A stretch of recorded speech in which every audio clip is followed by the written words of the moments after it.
Is that going to sit there the whole time? Yeah. Okay. I hear you. Okay. Let's see here. I'm starting your 30-minute timer. I'm on the clock. Okay. Can you introduce yourself? I'm Carl Huffman. Been here all my life. This is where I grew up. This is a dairy farm when I was young, but these are my original roots, so what you see is what you get. Okay. How long did you serve? What branch? What rank? And what job? I got drafted 3 months out of high school, September 66 till September 68. I was an E-Force specialist, heavy duty truck driver. What else do you need? What rank and what branch? E4. Oh, okay.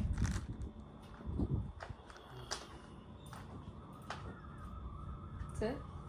Awesome. Well, that's... Did you ever get deployed? Oh, yeah. For what and how long? I run convoy about every day. A year. Oh.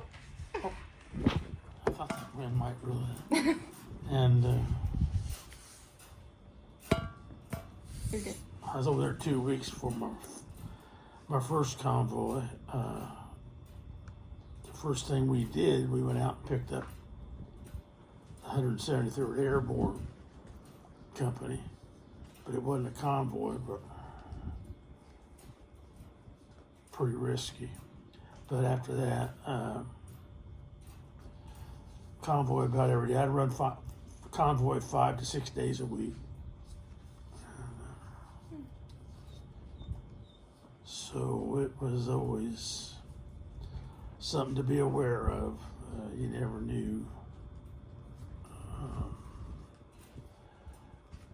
especially on ambushes, but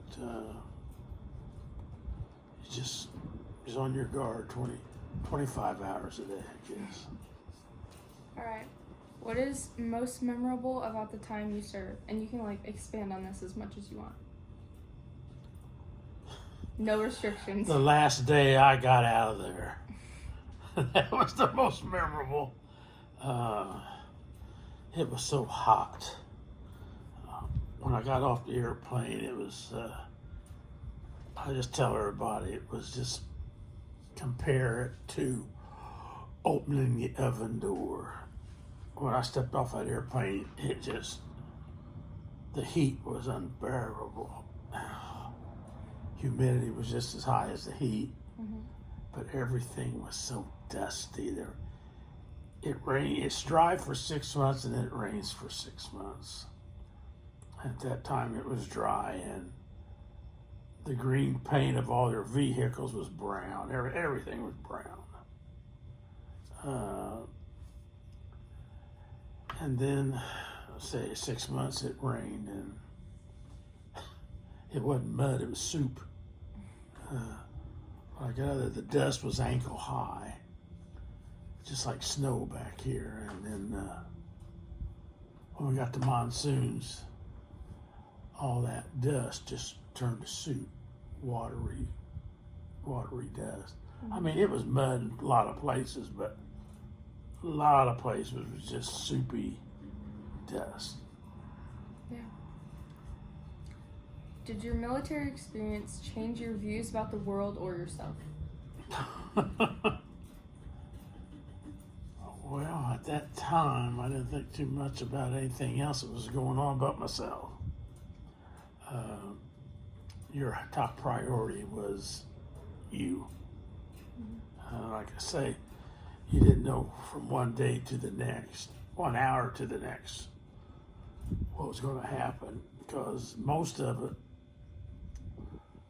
we run convoy every day, and I mean the snipers was out there and ambushes. I've been over there 8 months, and we running night convoys. And I about, what? Why? Man, I mean, I only got 4 months to go. We're going to run night convoys. And we did, and wasn't good. Wasn't nothing good about it. Yeah. Can you tell me about your honor flight? Just anything. Oh, the honor flight was great.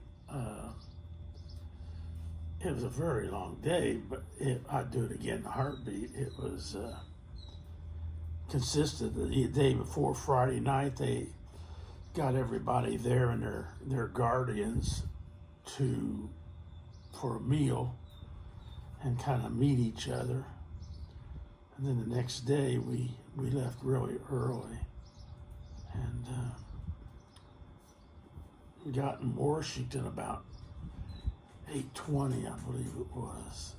But it was a beautiful day, and it just, I think it was 83 degrees for tops, but everything went so great. I told everybody it's one of the greatest days of my adult life. It just,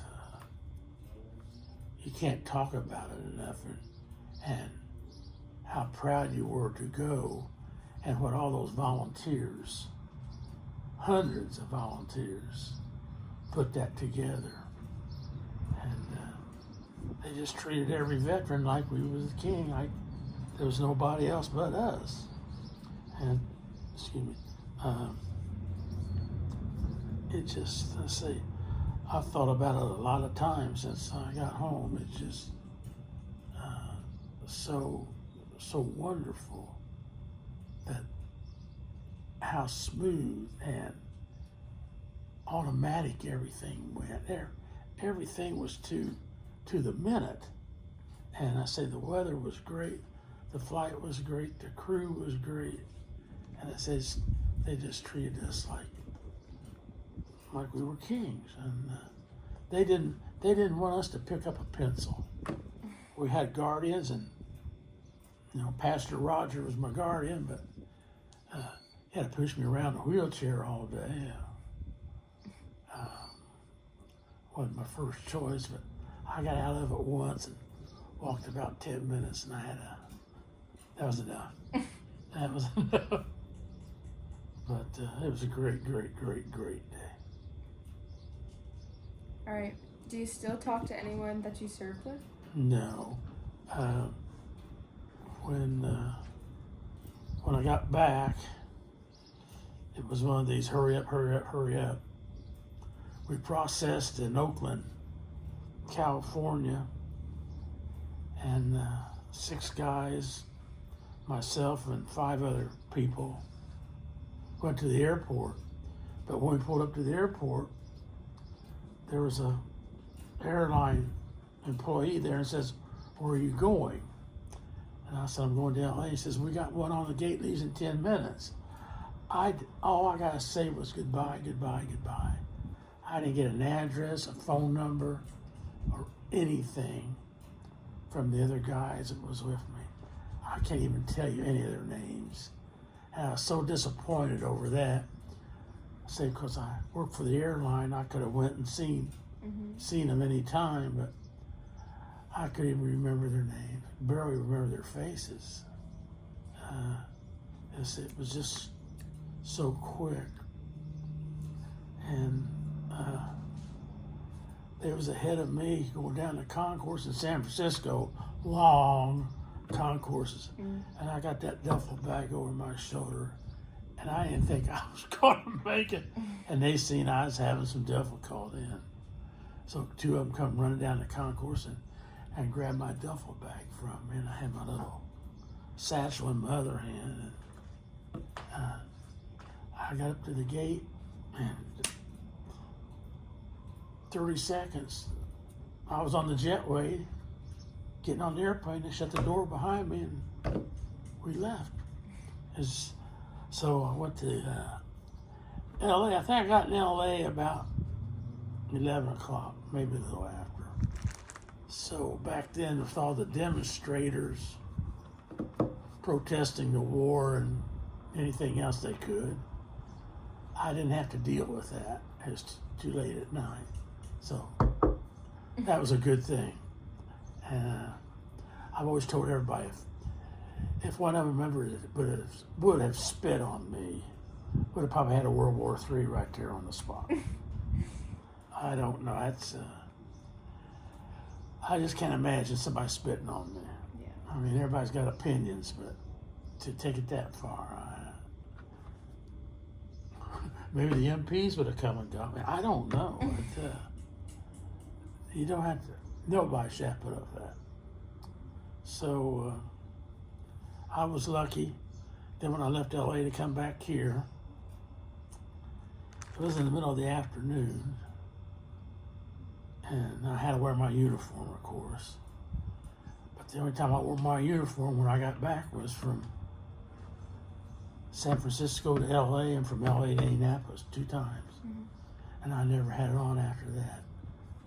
I went to Fort Knox, and we got down to Fort Knox, and the first thing they told us, don't go off base with your uniform on.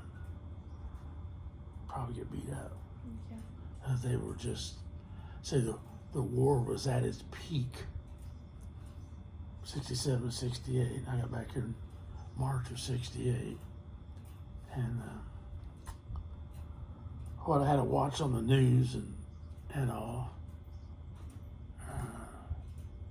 I just thought, how's the guys that I left with over there and in my company that I was with got hit really hard.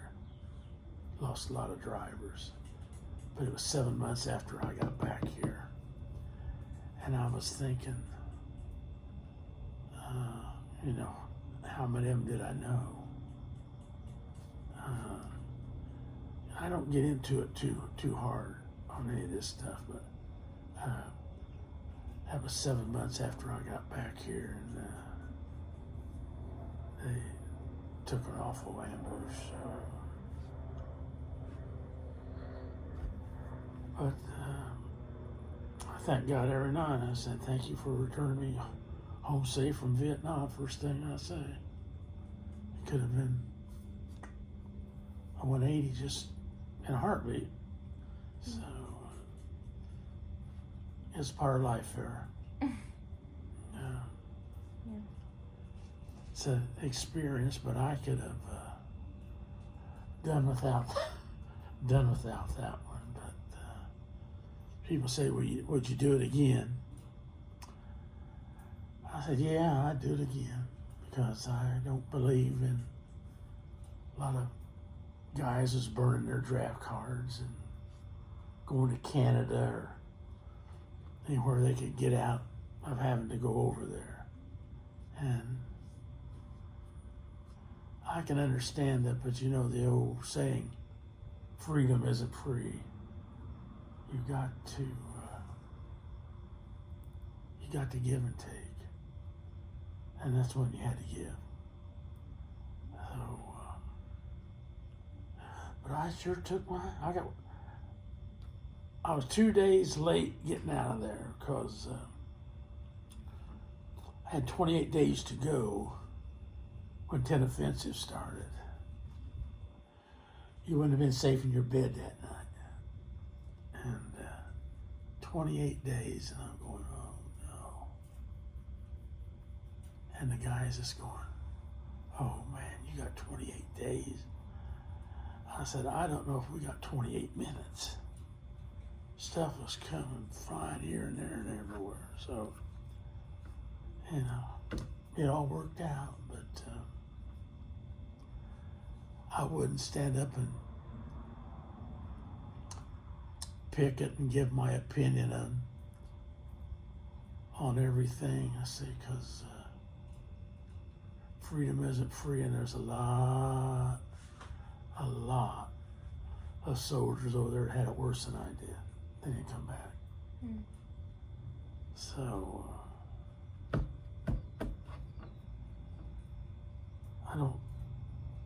I started to say, I don't think about it as much as I did, but yeah, I think I do.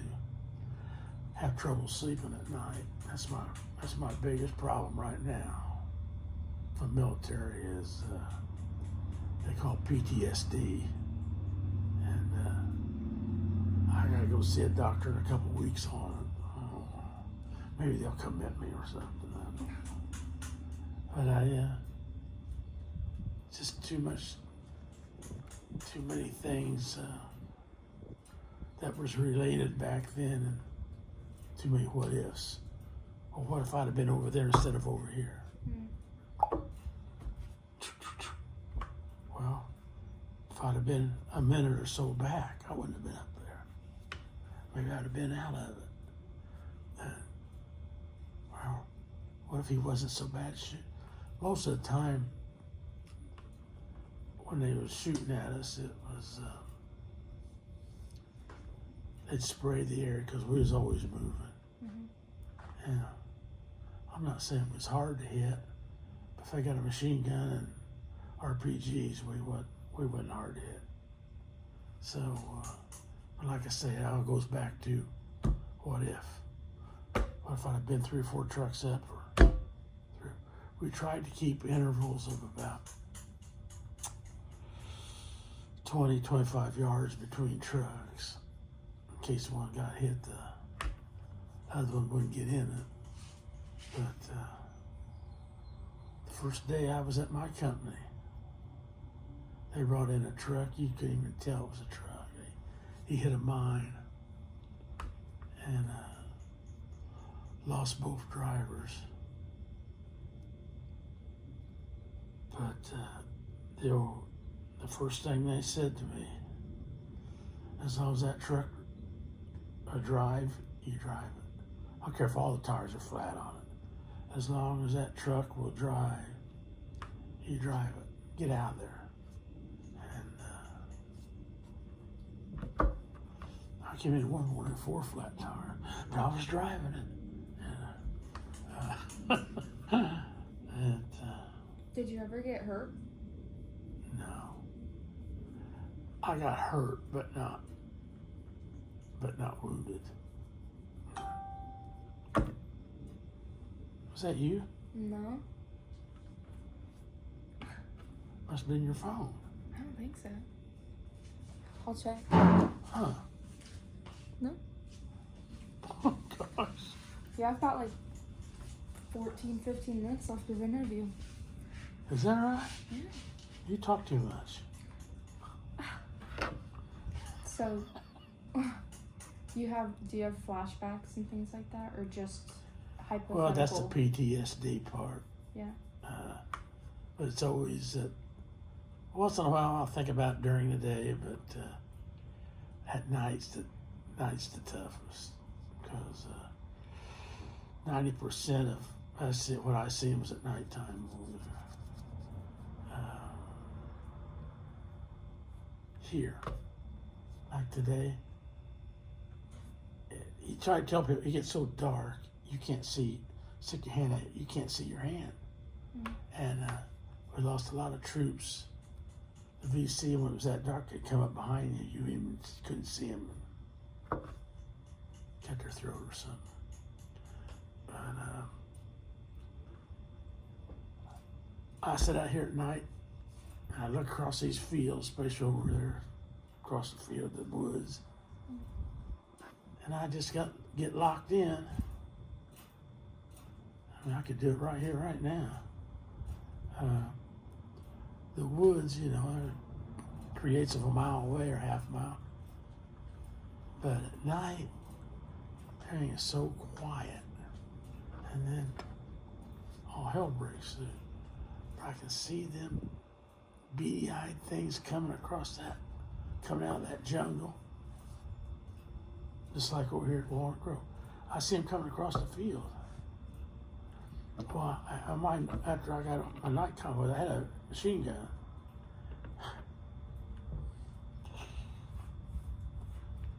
Wouldn't bother me at all. But I say that's where a lot of this PTSD and bad flashbacks come from.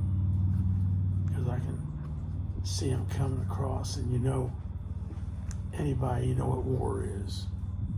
There's only one thing you go to war for. and that's try to destroy the enemy. And whatever it takes.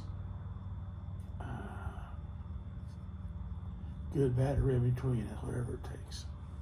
So, since you've been to war, do you think that it's the option, or like the best option whenever dealing with something like that? Or like, now that you've been to war, do you think avoid it? Oh, if you can negotiate anything, nobody wins in a war. There's not a winner. And after all said and done, you got to go retrieve your wounded and fatalities. And they might have been out there for 2 or 3 days. And that gets embedded in your brain too. Things like that just don't go away. And like I say, if you can negotiate anything, it's better than having to fight for it. I don't care if it's physical fight or bayonet or returning fire of ammunition and whatever it takes. That's just a part of war. So, but they, you're awfully young, but the Vietnam War was a political war. We was never going to win that war. They wouldn't let us. We would, times we'd get ahead of ourselves, and they'd even try and tame us down. We would sit here today, and they'd be out there too, Viet Cong and North Vietnamese, smoking their pot in tunnels. Tunnels could be 50 foot deep. And bomb them all day, and boy, tonight they're right there where they bombed all day. Their tunnels were so deep, but they had been high on marijuana all day, and they had no fear. And here they come. So when artillery, lots of artillery, and probably the worst thing, the artillery now is my hearing. I was about from here out there, that fence was, I don't know, 60 yards, 50 yards. And that one night they told us, they brought us extra ammo and said, we're going to get hit tonight. Oh, great. I went up there on convoy, but I always had to pull guard duty after we got up there, and that was one of them. And we had 3 big 175 millimeter guns, big guns, behind us. And they gave us extra ammo, and they says, if they get through the perimeter, you're on your own. I said, what do you mean we're on our own? He says, those 175s, they're shooting like this. If they come through, they're going to be like that. They're going to be shooting over our heads. Every time they shot, they lowered them suckers down. Every time they shot, I know 12, 14 inches we cleared the ground every time they shot it. Boom, boom, boom, boom, boom, boom, boom, boom. And it never stopped. 1, 2, 3. 1, 2, 3. Oh. And I always think, that's what's made my hearing today. It happened a lot, so it just wasn't that night. But that night, that's the only time I remember they picking us off the ground when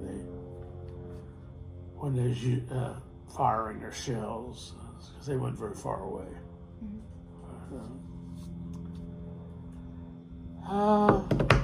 Did you have any enjoyable moments?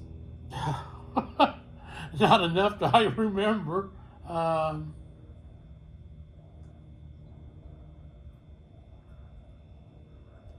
guess an enjoyable moment would have been when we could drive without being loaded, you know, in a halfway secure area. But when we got out of that secure area, you knew what was coming. But no, nothing about the R&R was good. You know, I took a week R&R, rest and recuperation. I went to Thailand for that. But I've been over there 10 months. I told him when I got over there, I'd like to take my R&R over Christmas. I don't want to be there on Christmas Day. If something happens, I don't want it to be on Christmas Day. So I went to Bangkok, Thailand. I'm not sure the date, 23rd maybe, 22nd or 23rd, as I came back on the 29th. Mm-hmm. And New Year's Eve, I was in Tay Inn, the worst, about as high risk area as you could be over there. 2 days, and I'm still thinking of R&R, you know. But other than that, I can't really tell you too many good times. It was just always miserable. The weather, hot, dusty, or monsoons. There was always something to talk about, I guess. Trying to remember my buddies.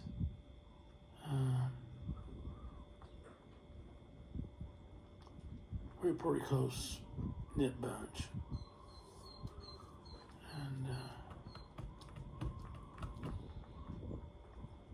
like I said, we all talked a lot about what if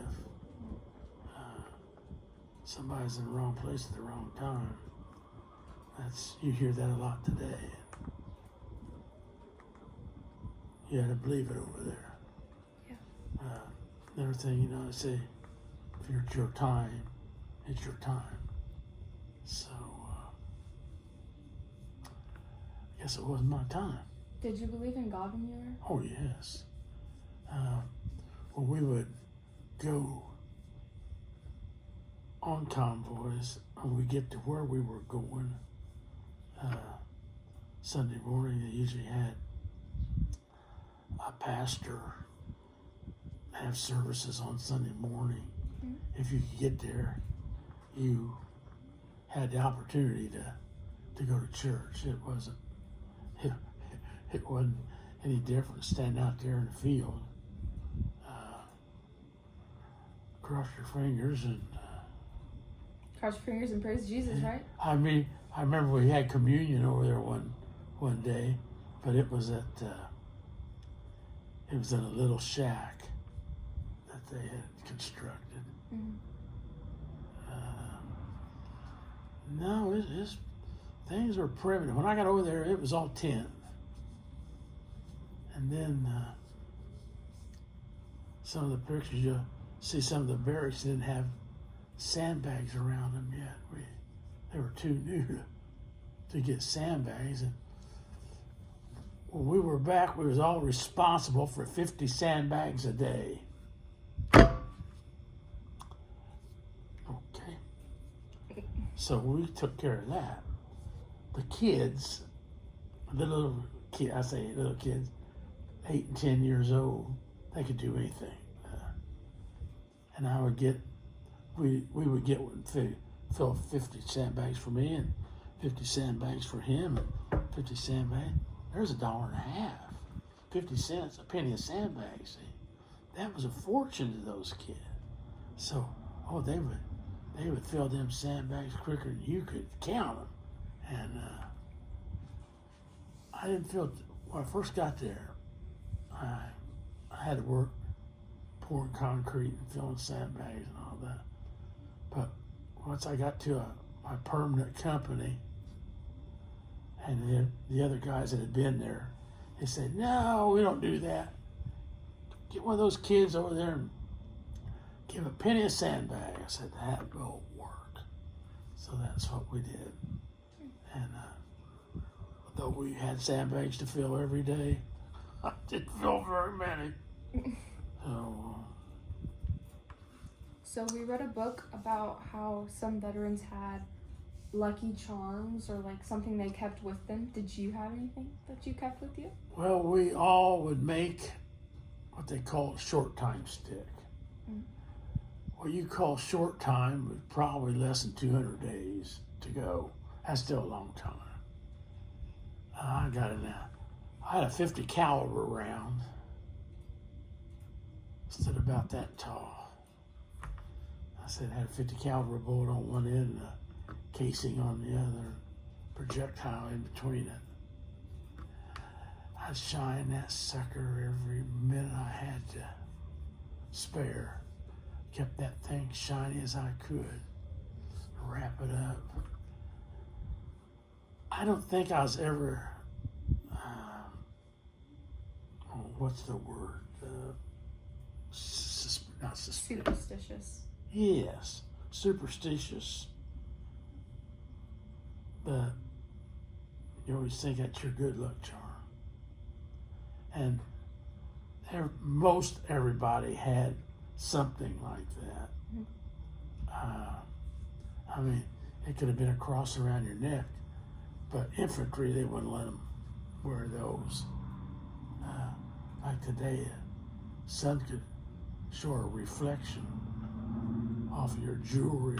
I don't wear any jewelry. Give yourself away. Perfume, cologne, aftershave. Oh, aftershave. I said we wouldn't get a shower for a week or 10 days. If you could jump in the river, and you probably heard it, but you see me.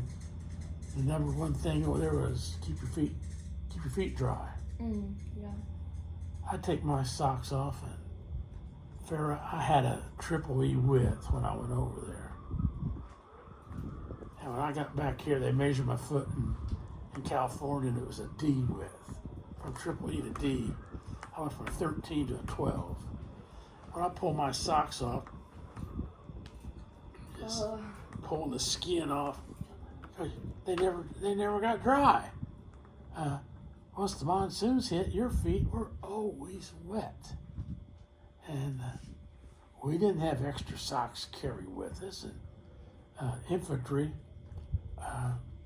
they would wrap up extra dry socks in plastic and such and put them on inside their helmets and anything to keep them dry. Because a lot of times they'd have to go across the stream or river up to their chest, and you're not going to keep your socks dry that way. So, man, when they say keep your feet dry, that was probably the number one thing other than your health, surviving. Yeah. Keep your feet dry. It was unbelievable. All right. Do you have anything else to say? I think we're good.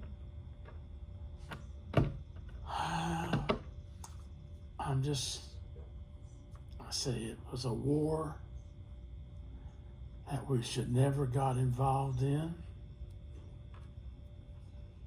But I wouldn't protest it just because I said earlier, freedom isn't free.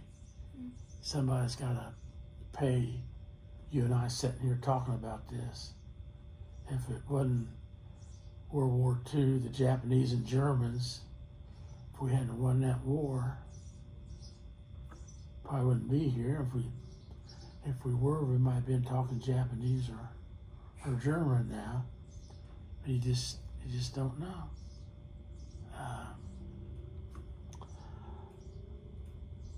I said, I don't have too many regrets.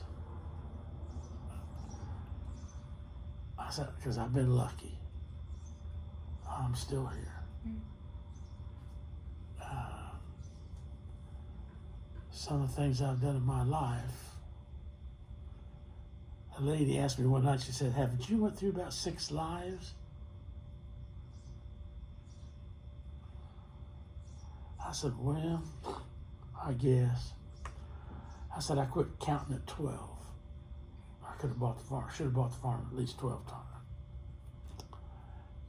That was on Wednesday night. Next Wednesday night, I had 2 heart attacks. And next day, I had bypass surgery. They stopped the heart and everything, but I haven't counted those. So I don't count them anymore, but I've calmed down a lot. Don't get too carried away about excitement I get. Trapeze. I thought about you this morning. I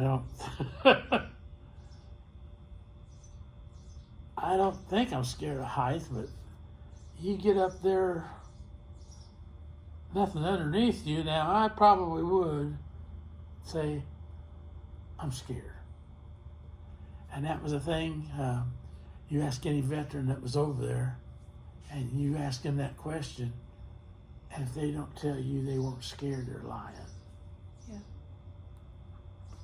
Yeah.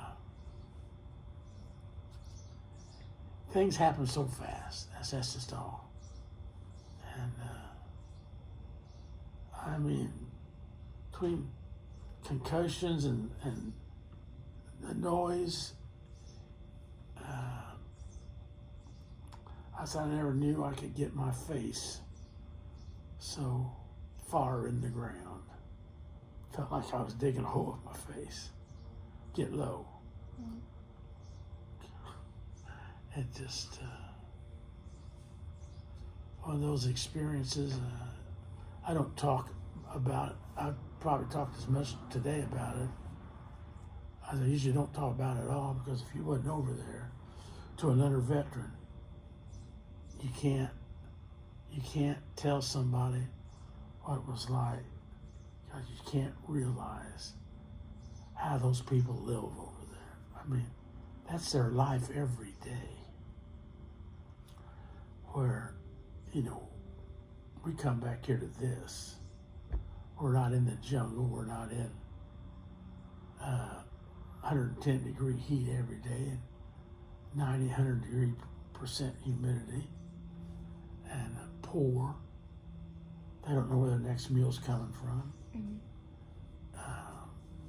We just are so blessed back here that we were born here. See, Germany, Japan back in 60, 70 years ago, but Vietnam, all Southeast Asia. It's just a different tropic. The tropics, the heat, the insects, reptiles. That would have probably, I'd have rather faced a dozen VC out there than a snake. I'm petrified of snakes. And that was going over, that was always on my mind. What am I going to do? What am I going to do? What am I going to do if a snake crawls up on me and I holler and yell or something? I would. Thank God I wasn't ever in that position. Seen snakes, keep your mouth shut or close your eyes and go on. That was my, other than the VC, that was my biggest fear of snakes. You couldn't. Well, you could shoot them or throw a grenade on them, but you probably get more firepower than you ever anticipated if you done that. Your own troops would be shooting at you, And that happened too. You had one of your own troops shoot at you? Oh. I got out on we went to a place we'd never been to that time. I was going to move them out the next day. They'd been overrun 3 times.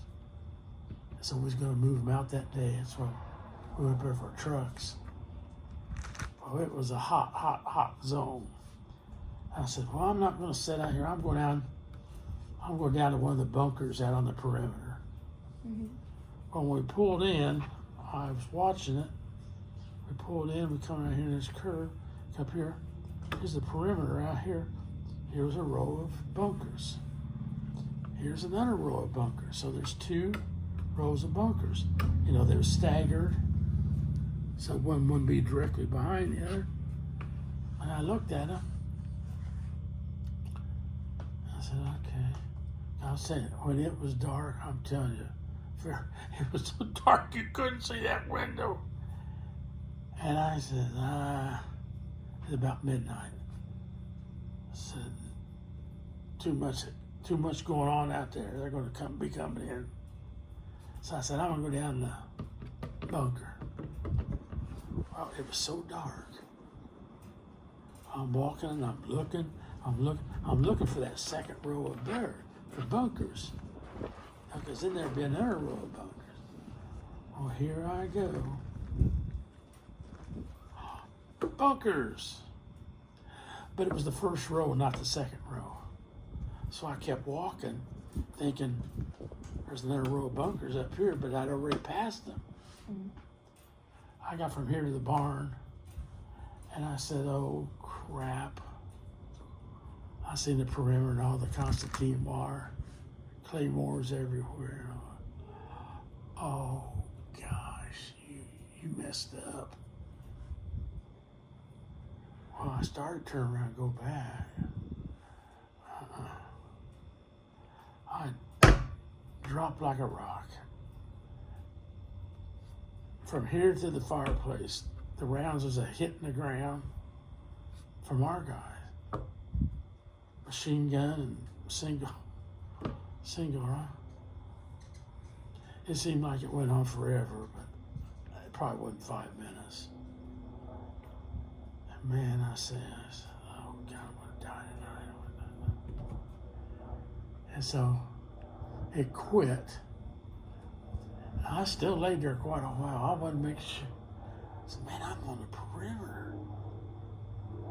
Man, it's so dark. But if they see any movement out here, they're going, I'm going to be the target. So I got a long story short, you know, I walked in and I could hear them talking. And I just said, hey, you guys, don't shoot. I'm not a gook. I'm with the 261st Transportation Company from Indiana. Indianapolis is the capital, home of the 500. My grandmother bakes apple pies. New York Yankees, anything I could come up with. I said, oh, please, please, please, don't shoot, don't shoot, don't shoot. And they told me, come on to be recognized. And I got up there and they said, you have been out there? It was like I come out of a shower. I was sweating so bad. And I got in there and my rifle wouldn't even fire. I was rolling in the dust. And I had so much dust in my rifle, it wouldn't shoot. So I had to take my trigger mechanism apart in the barrel and got some fuel oil they had there. That's what we usually took it out of the filter of a truck. And pour it down the barrel and in the trigger mechanism and get it all working. Cross our fingers that it would fire, and it did.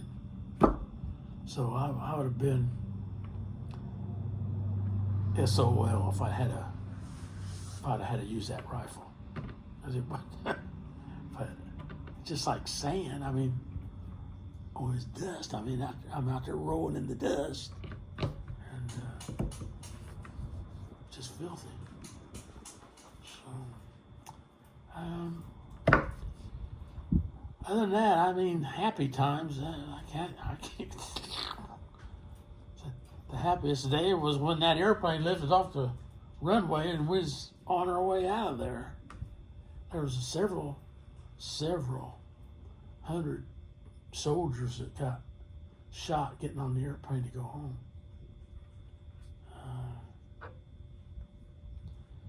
They just never knew where they was at. Yeah. That's like we go to church every Sunday. Half those people in there could be your enemy. You never knew who they were till tonight. They're out there trying to kill you, but you never knew who they were. So I say, just wasn't my time. And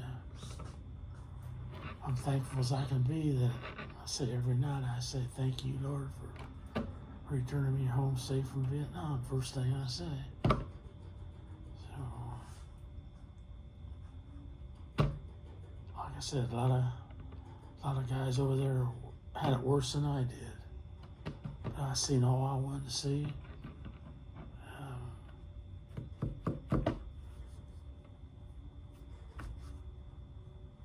That's it.